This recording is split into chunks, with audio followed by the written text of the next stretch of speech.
യുവാവിന് നേരെ ആക്രമണം, വധശ്രമ കേസിലെ പ്രതി പിടിയിൽ.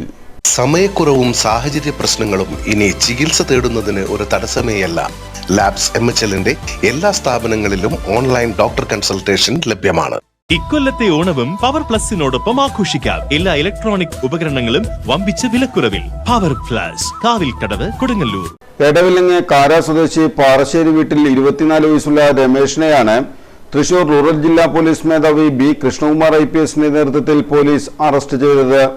21-ാം തീയതി വൈകിട്ട് 5 മണിയോടെ കാര ബീച്ച് റോഡിൽ വെച്ച് എടവിലങ്ങ് കാര സ്വദേശി പെരിങ്ങാട്ട് വീട്ടിൽ ദേവരാജ് പ്രതിയുടെ വാഹനത്തിനെതിരെ വാഹനം ഓടിച്ചുവന്നെന്ന വൈരാഗ്യത്താൽ പ്രതി ദേവരാജിനെ കൈകൊണ്ടും ഹെൽമറ്റ് കൊണ്ടും ആക്രമിച്ച് പരിക്കേൽപ്പിച്ച സംഭവത്തിനാണ് arrest. Ramesh Kodungallur police station പരിധിയിലെ ഒരു വധശ്രമ കേസിലും 2 അടിപിടി കേസിലും മയക്കുമരുന്ന് ഉപയോഗിച്ച ഒരു കേസിലുമടക്കം 5 ക്രിമിനൽ കേസിലെ പ്രതിയാണ്. Kodungallur police station SHO BK Arun, SIമാരായ K. Salim, Sajil, CPO Gilbert Jacob എന്നിവരാണ് പ്രതിയെ അറസ്റ്റ് ചെയ്തത്.